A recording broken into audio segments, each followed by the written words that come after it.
Okay, so today's the day. By the end of this video, you will know who has won our free game this month. Be sure to watch right to the end. Each month we give away a free Switch game to the subscriber who's most active and just generally engaged on the channel. Hands up who remembers FlashBack. I had it on the Amiga. Man, that console was sweet. It looked like a slab of grey cheese and didn't really perform much better. So when FlashBack rocked up on the eShop, hang on, something's got to be wrong here. It's been 25 years since I played this game. Holy crap. I'm so old I'm almost dead. Ridiculous. If you aren't ancient like me, let's find out if it was worth the wait.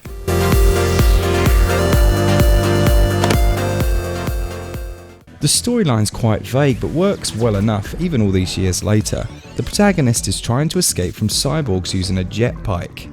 Unfortunately, or fortunately really, or else we have him escape and there'd be no game, he gets shot down, crashing down into the dense jungles of the planet Titan, waking to find himself lost and alone. Through a message from the future, he is given the task of finding a long-lost friend in New Washington. The story travels through various locations and works brilliantly still. You will meet interesting characters, save the obligatory damsel in distress, and eventually maybe even the Earth. Storytelling is quite slow, however. You'll go through long sections without nary a cutscene. This was part of what made some of the earliest games interesting for young me. They were much more mysterious and relied on the player to almost fill in the gaps in story. 25 years later, however, it feels a little empty and, to be perfectly honest, lifeless. It just didn't grab me like it did way back when. Overall, I give story 13 out of 20. Firstly, the game can be played in both original and updated modes. This includes new sound, graphics, and a rewind mechanic that I'll go into later. It's difficult to know how to review the gameplay, as there are essentially two games here: the original, much loved, ridiculously difficult and punishing version, or the 2018 Switch version, which is essentially the game I remember, but with some questionable tweaks. So you control your character using the D-pad or the left analog stick and can run by holding a shoulder trigger button. When you're sprinting, you can jump long distances by holding up.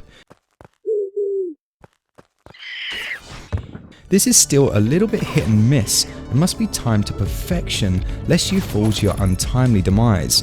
Holding down your stick puts your character into a crouched position, useful for dodging under low objects with a roll. You can draw your weapon with the Y button, and the gun has unlimited ammo. The game shows its age here, as you can only shoot in a straight line and no projectiles are seen. It works well enough though, but you better be pretty damn quick to draw or else. Enemies also have the ability to shoot back, which often means you must roll off a ledge, draw and shoot immediately.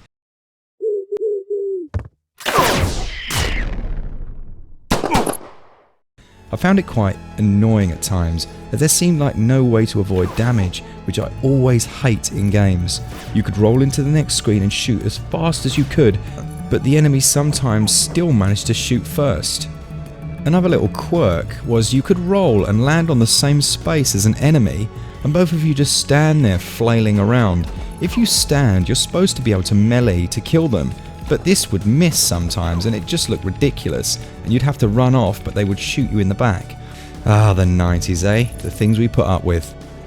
Pressing up while stationary will make you jump vertically. You can climb up or down using the inverse of this action. By modern standards, the controls feel a little chunky and clunky, but actually they were and still are integral to the gameplay and difficulty. You must be precise here, and thinking through your moves before you do them becomes almost puzzle-like, but key to success. Thankfully, the auto jump mechanic makes a return, and there are plenty of tutorial screens this time around, so unlike 25 years ago, you don't have to guess how to control the character and just trial and error the game nearly as much. After the initial interesting introduction, the game really slowed down for me. There were more moments of combat, but you essentially become an errand boy doing jobs such as delivering parcels and escorting VIPs.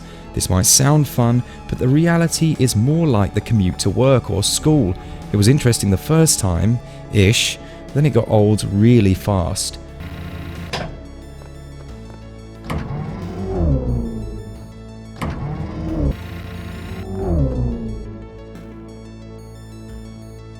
The rewind mechanic lets you essentially cheat until you win, and I hated it. It's everything I dislike about modern games, and I switched it off and stopped using it sharpish. Overall for me, gameplay scores 14 out of 20.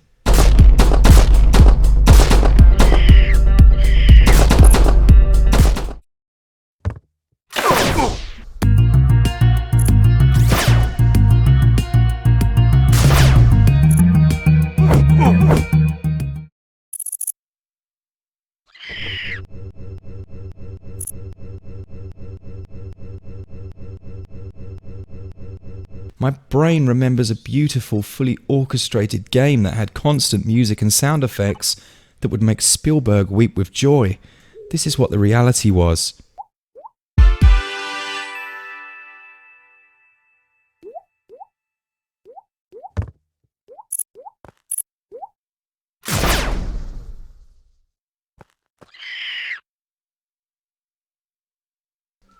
The game is mostly silent.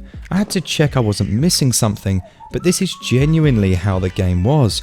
There are brief sections where the game suddenly pummels you with music, usually when you interact or give someone an item. But this then falls to silence swiftly after. Overall, I actually preferred the 8-bit retro sounds of the original over the remastered upgrades.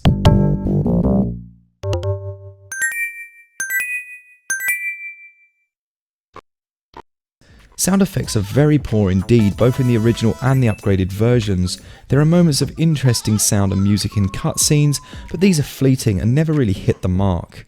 And HD Rumble just doesn't exist. It's a shame. For me, music and sound score 10 out of 20. The graphics have been smoothed out with the remaster and some bloom added to the visuals. They look nice enough. I played the majority of my gameplay in this updated way. The colours pop, and for the most part, things look okay. It wasn't until I spent a few minutes in retro mode that I realised, for me personally, I think I preferred the way it looked before. Which is absolutely fine because you're given the option of playing either way, which is great. Overall, graphics score 14 out of 20. The game retails at £17.99 or $19.99, and at that price it's pretty steep to be fair. The game is good, it's a good classic adventure, but I can buy it elsewhere for much cheaper than this on different systems. This is a more subtle remaster at least, and doesn't totally change the things you loved about the original game. FlashBack Vanilla can be had for about £1, but for a physical collectors, having FlashBack in a boxed form on the Nintendo Switch, that's something you gotta love. The game is overpriced digitally, but if you love the original like I did, you may well pick this up in a sale. Just remember though, games like Hollow Knight, half this price. Ouch. Value for me scores 10 out of 20. FlashBack is a classic adventure game that if you weren't one of those people nostalgic for the original, it might not appeal like it did back then. It shows its age in a few irritating ways. The lack of music leaves it feeling lifeless, the controls are often fighting against you, and the visuals are just okay. But it's FlashBack. It is the game I played and loved, albeit a little like seeing your childhood crush 25 years down the line with bags under her eyes, a gut, and eating a portion of chips while smoking a fag. FlashBack on Switch scores a combined score of 61%.